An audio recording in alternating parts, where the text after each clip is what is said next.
Good day. As I make this video, there are reports of another big Russian missile strike on Ukraine. It's not possible at the moment for me to give you an assessment either of its full scale or of its effects, but it does look big, and I'm already getting reports that all sorts of places and cities around Ukraine are affected and to a great extent de-energized. In other words, they have no electric power. At one point, I saw a report that 10 big Russian Tupolev 95 bombers were in the air simultaneously, and since they're able to launch large numbers of missiles, each one of them, that already points to a very big strike indeed. But of course, I'm not able to confirm that information.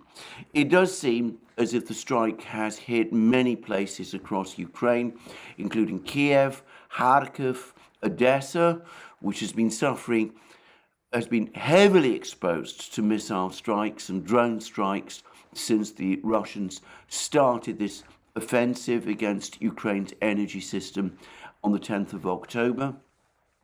Poltava, Dnipro, all sorts of other places too. But as I said, it's too early for me to give a complete and full assessment of exactly what is going on, and straightforwardly, I'm not going to try at this time. I will return or revert to this topic in my next program. Until then, well, I can only tell you what I've just said. We're also getting all sorts of information now from the battlefields, and again, the focus seems to be Bakhmut, and there's been apparently a lot more fighting there, and the one of the Russian officials from the Donetsk People's Republic has spoken about Bakhmut being caught in a pincer movement, that Russian forces are pushing deeper into the city via the suburbs, but that the objective appears to be to catch the Ukrainian garrison of Bakhmut into some kind of a vice, and this official seemed to think that we were very close to that point, that in fact it's probably only days away. Now, what that means exactly is, of course, open to some discussion, but one Russian Telegram channel has predicted that what it means is that the Ukrainian troops that remain in Bakhmut once this pincer or vice closes will be physically trapped. It will be like Mariupol. In other words, they will not be able to retreat because they will be under effective siege. And the only way, therefore, given the fact that the battle in Bakhmut is clearly now heading towards that kind of outcome, the only way that Ukraine can save these soldiers is by withdrawing them. Withdrawing them now, even if that means giving up Bakhmut.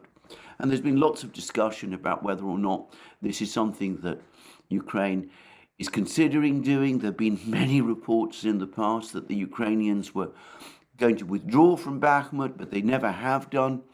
In fact, so far, all the indications are that they're still prepared to go on fighting in Bakhmut until the bitter end, incomprehensible though that is to me, especially if the Ukrainians really believe their claims about Bakhmut's relative unimportance. Anyway, I'm not going to discuss the Battle of Bakhmut further in this program because there's lots of other topics to discuss. I will be no doubt returning to it in my next video again. And I anticipate, by the way, that I will also be returning to a program, in that program, to the situation further south in Marinka and Vuhledar. An official of the Donetsk People's Republic has now come forward and said that the Russians are in control of 80% of Marinka, and that they've almost completed the clearance of this small town near Donetsk. I have to say, somebody who looked at some of the maps that have been provided by the Russians themselves, setting out the position of the fighting and the front lines in Marinka, puts it lower. That channel thinks that the Russians probably control 55 to 60% of Marinka rather than 80%. Of course, we don't know. What we don't know is exactly when those pictures or maps were made. Perhaps they show a state of the front lines that's earlier than the one that this official of the Donetsk Republic said. But again, regardless of exactly where the front lines are, the direction of travel is very clear. It's clear that Marinka is in the process of being captured by the Russians. Now, there's also been some very interesting reports on the Russian side about the nature of Russian casualties. And this report suggests that the bulk of Russian soldiers who get wounded in the fighting, and they're apparently only, there's relatively few soldiers get killed, but there are many more wounded soldiers, as you would expect. But the bulk of those have their wounds made, their wounds are inflicted on them, not by Ukrainian shelling or in hand-to-hand fighting, but as a result of mines. In fact, this seems to be the single biggest problem that the Russians have in fighting in Donbass and in other places, if these reports are true. Ukraine lays lots of landmines, which, by the way, I find completely unsurprising, and every so often Russian troops get wounded as a result of coming across these landmines. The other secondary cause of problems in the Russian health medical services behind the front lines are various forms of sickness. This is a high flu, high cold season, lots of colds, lots of flus, lots of other viral diseases are circulating, including, by the way, the one that has attracted so much attention over the last few years, whose name I'm not going to mention because I don't know what the platform's policy is about it anymore. But anyway, there's an awful lot of these infections floating around in Northern Europe, as I've experienced myself, obviously here in Britain. Putin himself had a meeting to discuss this whole situation with all of these various infections and micro infections and viruses that are circulating, and he received a detailed report about it, which you can find on the Russian presidential website from Golikova, his health minister. And so apparently Russian soldiers, like the Russian civilian population, and no doubt, by the way, Ukrainian soldiers too, are heavily exposed to this kind of thing, and quite a few of them have been sick. But of course, in most cases, the overwhelming majority of cases, they quickly recover and are able to go back to their units. I find this an interesting piece. Of course, I can't corroborate its full truth, but if it is indeed, of course, landmines that are the major problem for the Russian soldiers, the single biggest cause of wounds that they suffer in the fighting in Donbass, well, then that, of course, refutes all those fantastic and improbable and indeed ludicrous stories about human waves of Russian infantry trying to storm Ukrainian trenches and being mowed down in vast numbers by Ukrainian machine gun fire. I've always said that I didn't take any of that seriously, and this report, which is from the Russian side, and which appears to be, by the way, fairly authoritative and reliable, well, to my mind, that explodes the myth about this. Anyway, that's all I'm going to say about the battlefields. More fighting in Bakhmut, more fighting in Marinka. Situation for Ukraine in both places becoming more critical almost by the hour. And another major missile attack, the full extent of which, as of this moment in time, I cannot assess, but which indisputably is a big missile attack. The most important thing that has happened, however, over the course of the over the course of the last 24 hours in the Ukrainian conflict, is that we've now had a succession of interviews from senior Ukrainian officials. Now, one of these, of course, is President Zelensky himself, who has given an interview to The Economist, together with two of his generals. The Ukrainian Defense Minister Reznikov has also given a big interview. And interestingly, there have also been interviews provided by General Zaluzhny, the Commander-in-Chief of Ukraine's armed forces and an effective Chief of Staff, and Colonel General Alexander Syrsky, who is the Chief of Ukraine's ground forces. So we've seen what is clearly a concerted attempt by the Ukrainian military leadership, Zelensky, Reznikov, Zaluzhny, and Syrsky, to come forward and to provide us with their take on the overall military situation. Now, these people have all obviously been talking about the fact that Ukraine supposedly has been holding its own. In the Economist, we hear about Ukraine having experienced a triumphant autumn with the supposedly successful offensives in places like Kharkiv and Kherson region. I've already said that the offensive in Kherson region is has in fact turned out, far from being a success, it's turned out into a hideous trap for Ukraine. There's even been some reports about that in the Western media. I'm not going to spend time discussing all of this, but what we read instead, and this is from The Economist, neither General Zaluzhny nor General Syrsky sound triumphant. One reason is the escalating air war. Russia has been pounding Ukraine's power stations and grid with drones and missiles almost every week since October, causing long and frequent blackouts.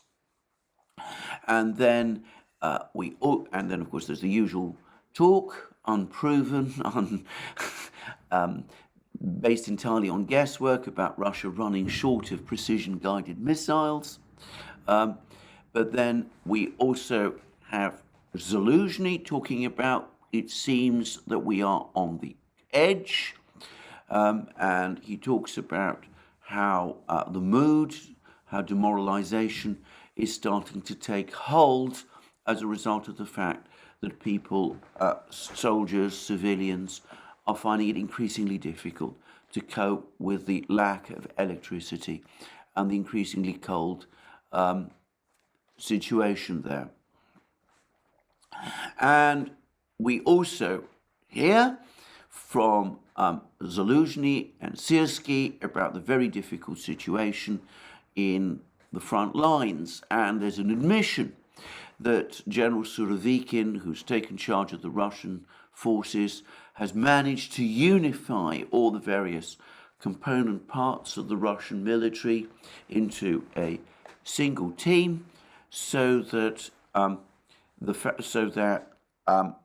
we now see in places like Bakhmut that the Wagner organization, the Chechen forces, and other regular forces seem to be working in concert with each other, as opposed to the situation a few weeks ago when each appeared to be fighting its own private war. And so we have those sort of admissions as well. And I think all that is interesting, and it is also important. But there are much more interesting things than that. The first is that Zaluzhny has flatly contradicted Western accounts of the mobilization that Russia carried out in September. Western accounts, including, by the way, from the British Ministry of Defense, have described a chaotic mobilization process, a deeply demoralized Russian military, soldiers that have been called up aren't willing to fight, and a civilian population in Russia that isn't particularly happy about the continuation of the war, to put it mildly. Well, Zaluzhny flatly contradicts that, and his words are as follows. Russian mobilization has worked. A Tsar tells them to go to war, and they go to war. The enemy shouldn't be discounted. They are not weak, and they have very great potential in terms of manpower. And then we have an admission that the Ukrainian offensive in Kharkiv region has been fought to a standstill. And Zaluzhny says that Russian recruits equipped only with small arms successfully slowed down Ukrainian attacks in Kremina and Svatovo in Lugansk province, alongside the mud, and that the mobilization has enabled the Russians to rotate their forces on and off the front lines more frequently, allowing them time to rest and recuperate. And in this respect, we also learn that the Russians now have an advantage. And we then also hear that on the Ukrainian side, things might not be so good. Now, Zaluzhny puts the total size of the Ukrainian armed forces at 700,000. And again, I'm quoting from The Economist, Ukraine has enough men under arms, more than 700,000 in uniform, in one form or another, of whom more than 200,000 are trained for combat.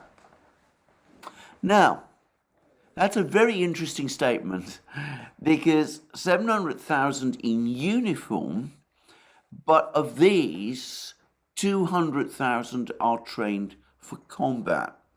So it looks as if, in reality, the 700,000 figure that we are being given simply includes every single person across Ukraine who is in uniform, but most of these people, 500,000 of them, are people who operate in the rear in various logistical and other capacities, perhaps also running the railways, trying to maintain the equipment, doing things of that kind.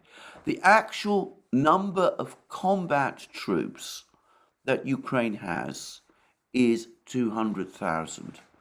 Now, that is exactly the same figure, or roughly the same figure, as Colonel Douglas Macgregor gave a few days ago. Colonel Douglas Macgregor said that the Ukrainian army, the actual physical force that the Ukraine can project on the battlefield, he put it at 190,000 men. And if Macgregor is talking about combat troops, which I presume he is, then his number exactly matches Zaluzhny's number. And of course, this force, 200,000 men, is going to be very soon overmatched by the aggregate forces that the Russians are deploying to the war. Now, here at this point, it's important to stress that of the 300,000 reservists who have been called up, Putin has already confirmed that a significant proportion are people who will also operate in the rear areas. So we mustn't assume that every single person in uniform, in both the uniforms of the Russian army, the militias of the Donetsk and Lugansk republics, which are now being integrated into the Russian army, the Wagner organization and the rest, are troops who can be deployed on the battlefield. But I'm going to make my own guess, which is that when we hear numbers of 500,000 plus Russian troops in Ukraine over the next few months, a significant proportion of these, a much higher proportion of these than of the 700,000 Ukrainian troops that Zaluzhny says are in uniform, of whom only 200,000 are combat troops. There are a significant proportion of those Russian, a much higher proportion of those 500 plus thousand Russian troops are actually combat troops. I say that because it's quite clear to me that the Russian logistical operation is able to draw on enormous resources within Russia itself, and I doubt that we are therefore comparing comparable numbers. The logistics servicing side of the forces in Russia are probably existing logistics people who have been there in the Russian military, and most of these troops who've been called up, the 300,000 plus the 80,000 volunteers, most of them, I suspect, are intended for combat training. And this is what all of these people, Zaluzhny, Syrsky, Reznikov, all seem to think, because they talk about the fact that 150,000 Russian troops are, as Putin himself said, being held back out of these reserve forces, that they're being trained, and that they're being trained to form new combat units. So it looks as if we're talking about actual combat troops, large numbers, hundreds of thousands of combat troops that are joining the Russian forces.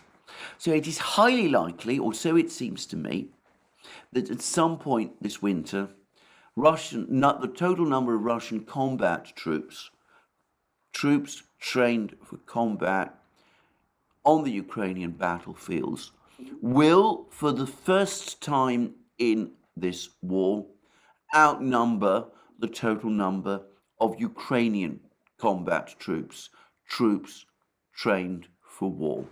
That certainly seems to me to be what Zaluzhny and Syrsky are saying, even if they're not quite admitting the extent to which this is the case.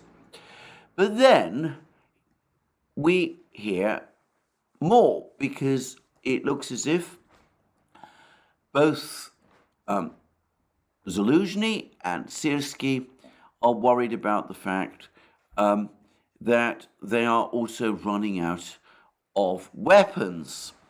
And to continue with the article, we read that material is in short supply. Ammunition is crucial, says Syrsky. Artillery plays a decisive role in this war.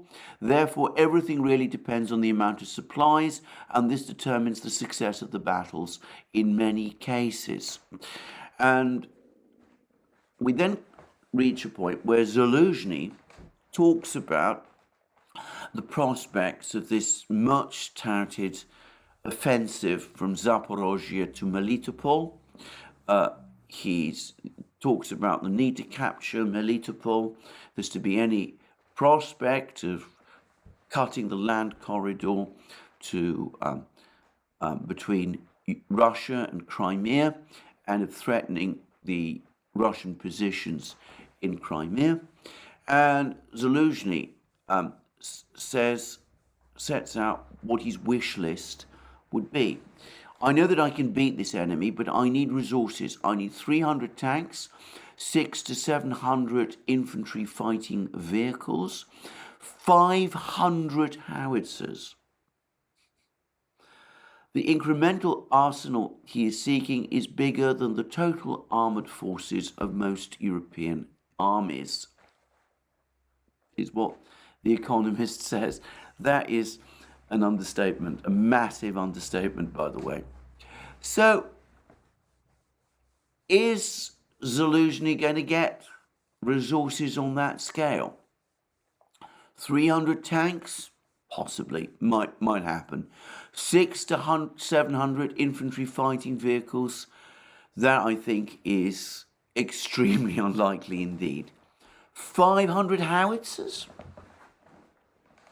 I can't imagine that. And where is the ammunition for those 500 howitzers going to come from? Even The Economist admits that there are problems here.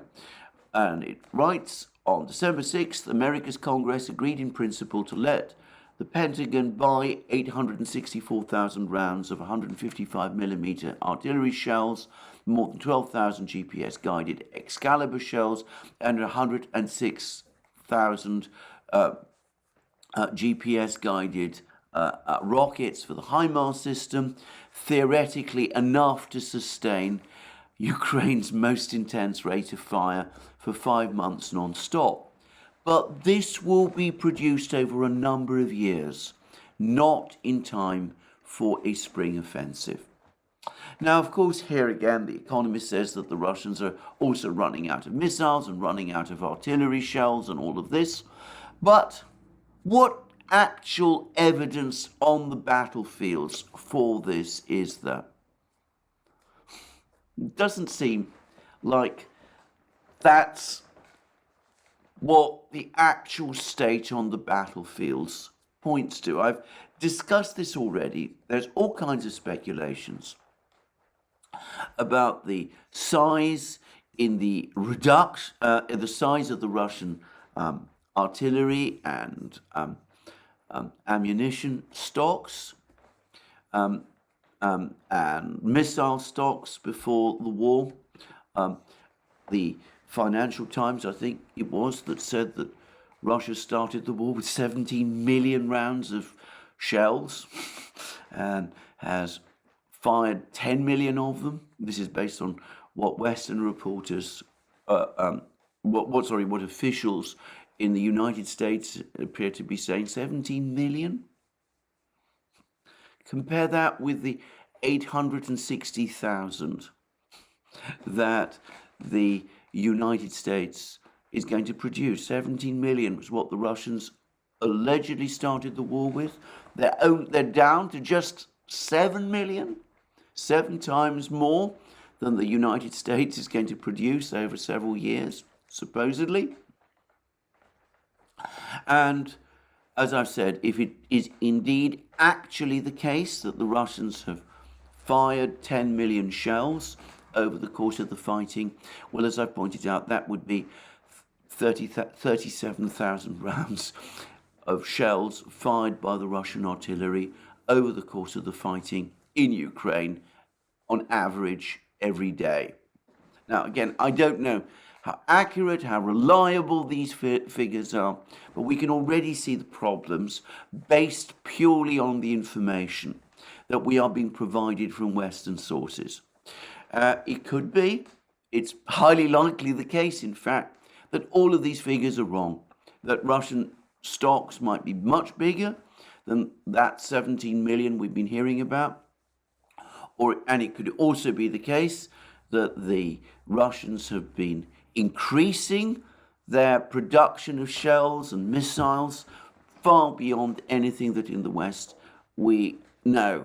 But the facts on the ground, whatever the actual position, whatever the state of the stocks, whatever the ammunition levels that people may think the Russians have, the facts on the ground point to the Russians having no problems with shells, no problems with missiles. There's no sign of any concerns about this issue from the Russian leadership. And as I said in my program yesterday, there is no historical precedent that I'm aware of the Russian army running out of ammunition in any of the many wars it has fought. But anyway, there we go. So Zelensky is talking about huge numbers of weapons. He says that he's trying to build up more reserves. He says that as a result of his attempt to try to build up a reserve force in the rear, the troops on the front line are coming under impossible pressure. He talks about the Ukrainian army bleeding. Quite a dramatic expression. And to be straightforward about it, the description that he gives is of a Ukrainian military that is indeed becoming tired and exhausted, and which is up against a juggernaut, a Russian juggernaut, which it cannot in the end stop. I suspect, by the way, that the Battle of Bakhmut, the reason the Ukrainians are trying to hold on to Bakhmut for as long as they can, while they're going to try and hold on to Slavyansk and Kramatorsk, while they're fighting for every inch of territory, ultimately it comes down to the same one that we've seen ever since the war started. It's that if Ukraine starts to retreat, if it engages in retreats, given the predominance, the preponderance of power that the Russians have, which is growing by the day, there is a real possibility that that retreat could turn into an outright collapse, and that, together with the need to try to maintain civilian morale and military morale in this war, explains why Ukraine continues to try and hold every inch of ground, and why it engages in counteroffensives, which on any objective logic have not worked out in Ukraine's favor. So that's what Zelensky, Reznikov, Sirsky are all telling us. All of them predict a Russian offensive, winter offensive, very, very soon. They're not sure where it's going to come from. Zelensky seems to be of the view that the most likely point of attack is towards Kiev from Belarus, but he also thinks that an advance in the southern direction, I don't know quite what that means, but presumably in the Zaporozhye, Kherson area, perhaps towards Odessa, perhaps further north, who knows, towards the north, towards Dnipro and Nikopol and all these places. Anyway, he seems to think that an attack in that direction is also possible. I've already expressed my own view. I go along with Scott Ritter and Brian Beletic here. I think that, on the contrary, Surovikin's plan is not big arrow offensives. It's grinding the Ukrainians down in Donbass and pushing on towards the Dnieper once Ukrainian resistance in Donbass is broken, and once those remaining 200,000 Ukrainian troops with combat training have been knocked out of the battle.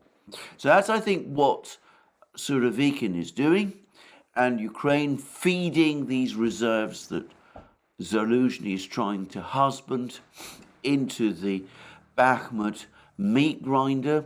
I hate that expression, but everybody is using it now. Well, I think that plays directly into the strategy that Surovikin has been following from the moment that he was appointed commander of the Russian forces in Ukraine.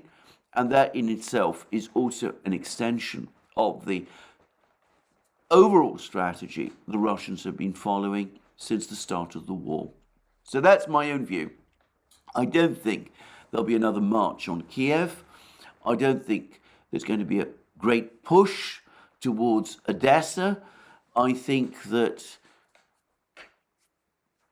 grinding down the Ukrainian army, dismembering and destroying it, and then once it's broken, perhaps at that point moving to take whatever cities are important, that's much more likely what the Russians are going to do. And by the way, it was interesting the other day that Peskov, Putin's spokesman, seemed to leave open the possibility for the first time that Odessa and Chernigov and such places might eventually join Russia. He seemed to suggest that what would matter in those sort of places is what the people of those places eventually decided. I'm not going to explore what that means in this program. But anyway, rather a bleak picture of events, therefore, from the Ukrainian military chiefs, and the fact that they are perhaps more pessimistic about the state of the war than they try to say comes from one of the most interesting comments that Zaluzhny, and it's interesting that it was Zaluzhny, made. And we have this comment, and this is from The Economist, but it also quotes Zaluzhny. In private, however, Ukrainian and Western officials admit there may be other outcomes. We can and should take a lot more territory, General Zaluzhny insists, but he obliquely acknowledges the possibility that Russian advances might prove stronger than expected or Ukrainian ones weaker by saying, and now we have a quote, "It is not yet time to appeal to Ukrainian soldiers in the way that Mannerheim appealed to Finnish soldiers." And The Economist goes on to say that Zaluzhny, is referring to a speech which Finland's top general delivered to troops in 1940 after a harsh peace deal which ceded land to the Soviet Union. That is a most interesting observation, a most interesting comment, because of course this takes us back to the events of 1939, 1940, at the early days of the Second World War. Now, in 1939, late 1939, the Soviet Union attacked Finland. Now, this is after negotiations, and I'm going to be very careful what I say here because I know this is controversial. The Soviets had proposed to the Finns a land swap whereby Finland surrender part of its territory to the Soviet Union in return for territory, less valuable territory in Finnish eyes, which the Soviet Union was offering to give to Finland in return. And the idea was that the Finnish territory that would be ceded to the Soviet Union would be of that sort of nature that would strengthen the defenses of Leningrad, the city which before and today we call St. Petersburg, but in 1939, 1940, it was called Leningrad. Well, the Finns rejected that proposal. There was a war, the Soviets attacked. This is whilst the Second World War between the Western powers and Germany had already begun. The Soviets were not at that time involved in that war.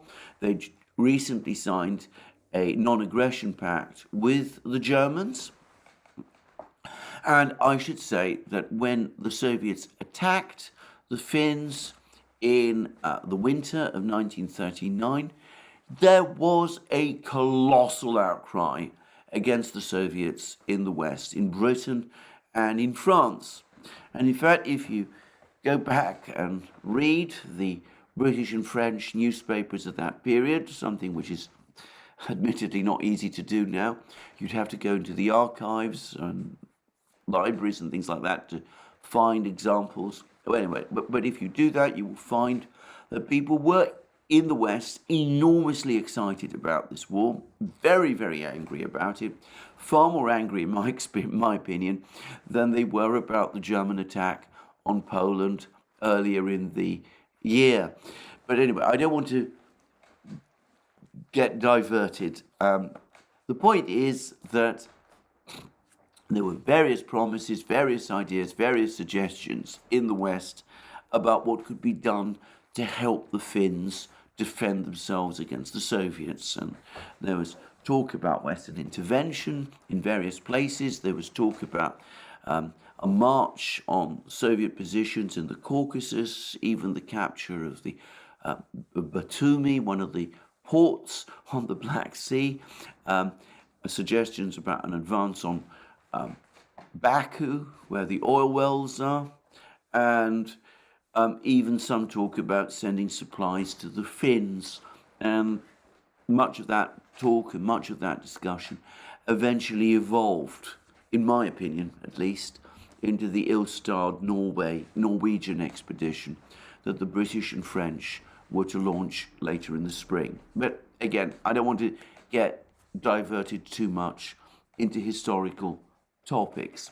Anyway, it's clear that the Finns, who found themselves massively outnumbered by the Soviet military, that they were counting on help from the Western powers. And of course, in the end, that help didn't come. It proved impossible. And there's been much talk in the West ever since about the Winter War between Finland and the Soviet Union. It's important to say that in the end, Finland was overwhelmed and utterly defeated. And the Soviets dictated terms, and the Finns had to cede all the territories that the Soviets had wanted without receiving any back. Anyway, after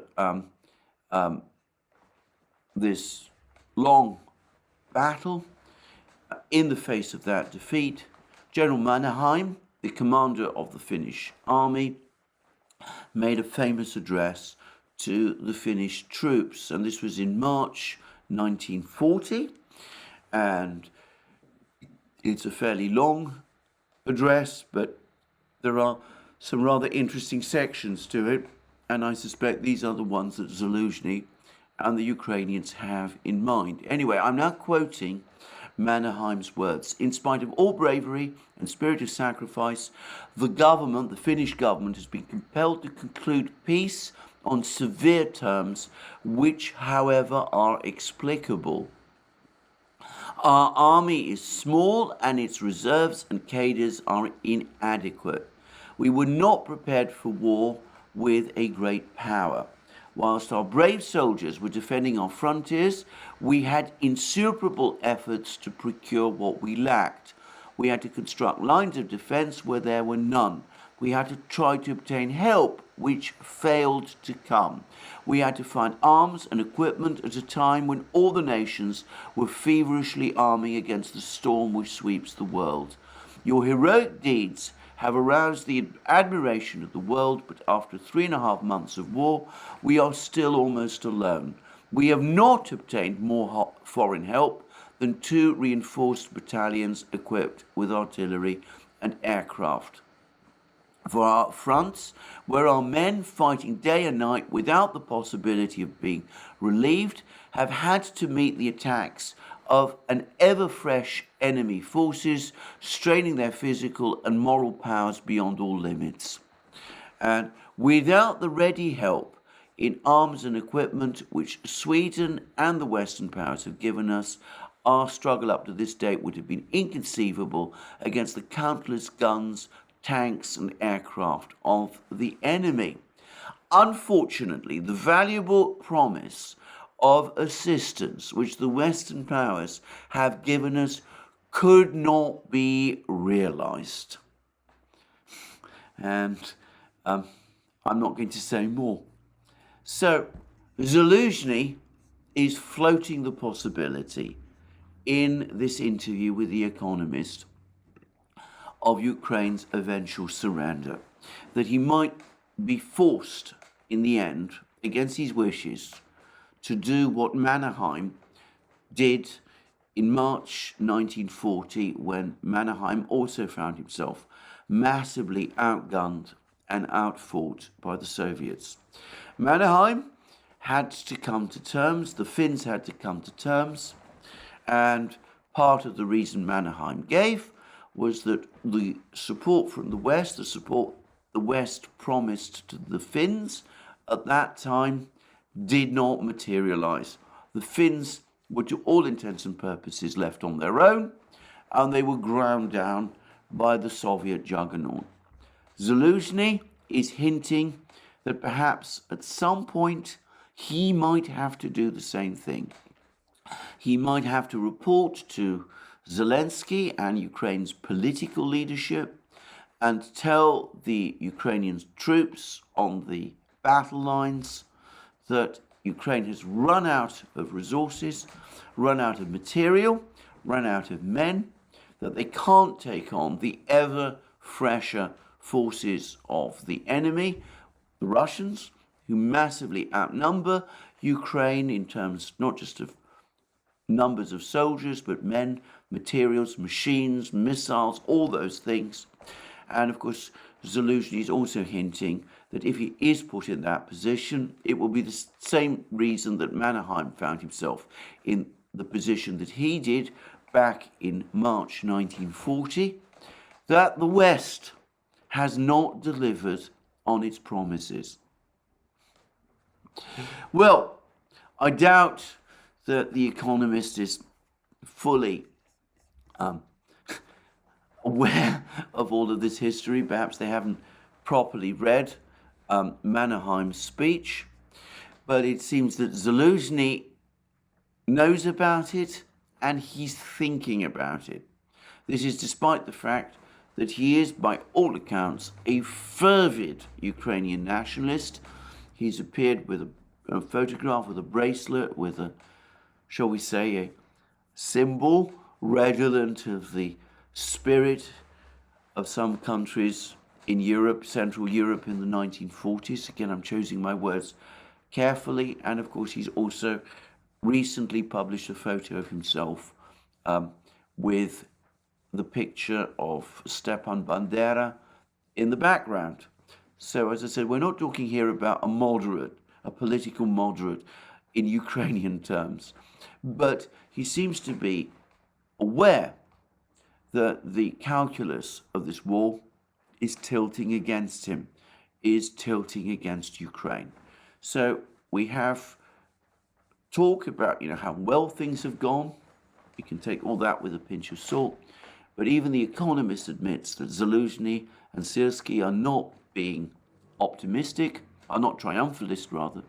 And in fact, we see that Zaluzhny is already thinking about things perhaps going wrong further along as the war continues. And to repeat again, what he's demanding, what he's asking for, 300 tanks, 600 to 700 infantry fighting vehicles, and 500 howitzers. I think that even the Pentagon would squirm at demands on that kind of scale and would have to tell Zaluzhny that there's no conceivable way that the West can meet them. These demands are just too far off the scale. And by the way, on the topic of the Zaporozhye offensive to Melitopol, Zaluzhny straightforwardly admits that he's only got 2 brigades at the moment, and who, ready to carry out that kind of offensive, and that obviously isn't anywhere near enough. Well, Zaluzhny says that he's not yet ready to give a Mannerheim-type speech to the Ukrainians. He's still going to try and fight on. He's hoping, no doubt, that the Russian offensive this winter will somehow go wrong.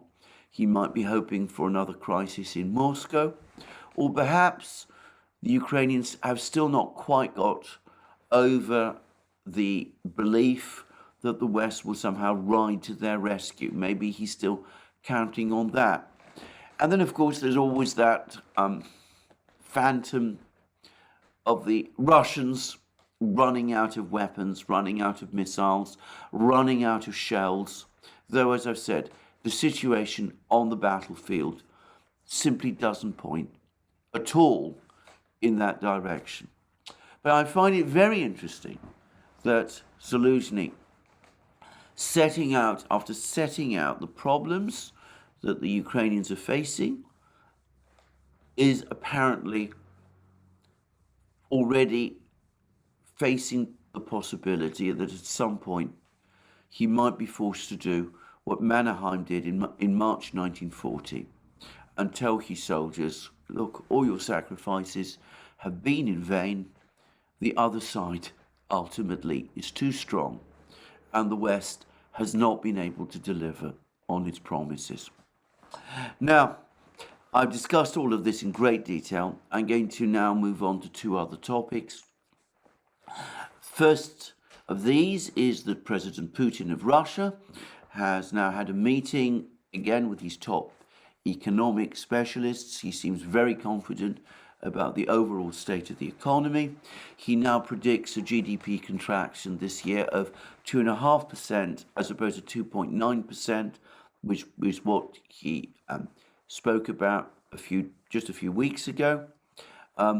And he seems to be confidently charting an economic way forward. And the address goes into enormous detail about the infrastructure programs that he wants to launch in Russia and the kind of technical programs that he also wants to launch in Russia. He, however, goes out of his way to make it clear that macroeconomic stability remains the overriding priority. In other words, the Russians will not go in for a unfunded, massive spending program. They will try to keep their budget as far as possible in balance. They will not recklessly overspend. They will not create an inflation crisis within their own country. They will develop their economy as they have been doing for several years, step by step, organically and incrementally, but he seems confident that he can do this. There is, by the way, a long piece today in the Financial Times which discusses how the team of people around in the Russian government, Nabulina, Gref, all of these people who run the economic side of Russia's government, how all of them stayed on side, stayed on board after the war, and after the war began, and how they were able to take the necessary steps. These people took the necessary steps to stabilize Russia's economy. And it's a very bitter article, and the anger towards these people, towards people like Nabulina, the central bank chair, Gref, Dvorkovich, Shuvalov, all of them, is actually quite palpable. There's even a reference attributed to an exiled Russian political person. There's even a reference to Hjalmar Schacht, the German central banker, who remained in his post in the 1930s after a certain political party and a certain politician assumed power in Germany. And Schacht's reputation was destroyed, and there's kind of hints that the same is going to happen to all of these people. I can't help but think, reading this article, that there probably was a big expectation in the West when the sanctions war was imposed, that all of these people would collectively resign, and that would also create a political crisis in Russia. And there's a long account of how supposedly all of these economic people, the economic wing of the government, came along to meet Putin sometime before the war began, and that one of them, Gref specifically, read out to Putin a long list of how the sanctions war would cause the Russian economy to implode, how there'd be a 30% GDP contraction, and why war must therefore be avoided at all costs. And according to the Financial Times, Putin just sent them away and said, look, if anything like that happens, you're going to have to find a way to cope with it and sort it out. And the Financial Times is clearly angry that that is precisely what they did. Now, I'm going to say straight away, I don't take much of this at all seriously. I've explained in many videos and in many discussions over many years the various incremental steps that the Russians were doing to harden their economy, to make it sanctions proof. In other words, to prepare the economy for precisely the kind of crisis that it has been, or rather sanctions attack, that it has experienced over the last year. Now, the people who were in charge of doing that and who did do all of that are precisely the same people, Nabulina, Gref, Shuvalev, all of those, who piloted the economy through the crisis and who the Financial Times says were in despair when the sanctions were announced and who warned against a massive GDP contraction before the war. Now, I think it's highly likely that these people underestimated the success of their own efforts, but I can't believe that they didn't anticipate that a crisis was going to come at some point and weren't on board with the political steps that Putin and the rest of the government were taking to prepare for that crisis. Because if that had been the case, why would they have been taking all these precautions or taking all those steps to harden and prepare the Russian economy for the crisis which was to come? So I just mention all of this. But anyway, regardless of that, Putin has his economic team. None of them have quit. None of them have left. And he's now able to meet with them. And he's able to tell them, we managed to see this, the worst, most difficult period we've come through. Now we can start to plan ahead. We can start to reorient our economy towards our new Asian partners. And we've got to build on what we've achieved this year. Quite an interesting discussion. And the other big piece of news is that President Erdogan of Turkey has now publicly called for a three-party summit of himself, Putin, and Assad. In other words, he's actually asked for such a summit to be organized, and he's done this publicly. So it looks as if the summit meeting between Erdogan and Assad is now being prepared. Putin will be participating. He's going to be the person who's acting as the bridge between Assad and Erdogan. I expect Assad to play a game of being a little hard to get, but ultimately, if the Russians tell him that he needs to meet with Erdogan, which after all it is in his interests to do, then this summit meeting will happen. And I've no doubt at all that we will have that summit at some point over the next few weeks. Where it will take place, I am not sure, but my guess is probably in Russia. Now, I suspect that one particular thing that has pushed Erdogan even further towards holding this summit, and I say that though I accept that there's been much talk of this summit for about a year now, but I think what may have crystallized his determination to hold this summit is that instead of drawing back in Syria from its support for the Kurds, the United States appears to be reinforcing, pictures have now appeared of US troops being reinforced in northeast Syria, of M777 howitzers, of such weapon systems appearing there. That must be something that Erdogan must be feeling extremely angry about. And given that the Turkish army seems to be considering an offensive in precisely those areas, and of course, given that that is so, he's probably decided that the time has come to reconcile with Assad, gain the support of the Russians, and then work to isolate the Americans in this part of the Middle East. Anyway, this is a big, developing story. I will return to it in future programs. Well, this is just over an hour now. I'm going to stop at this point. As I said, I think we've had big news from the Ukrainian side. It, to a great extent, by the way, corroborates much of what we've been saying on the Duran about the direction of the war.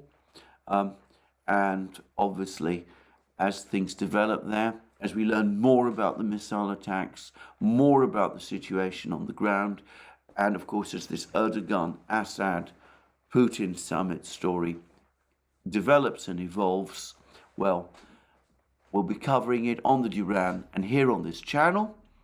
And therefore, it only remains for me to thank you again for joining me today.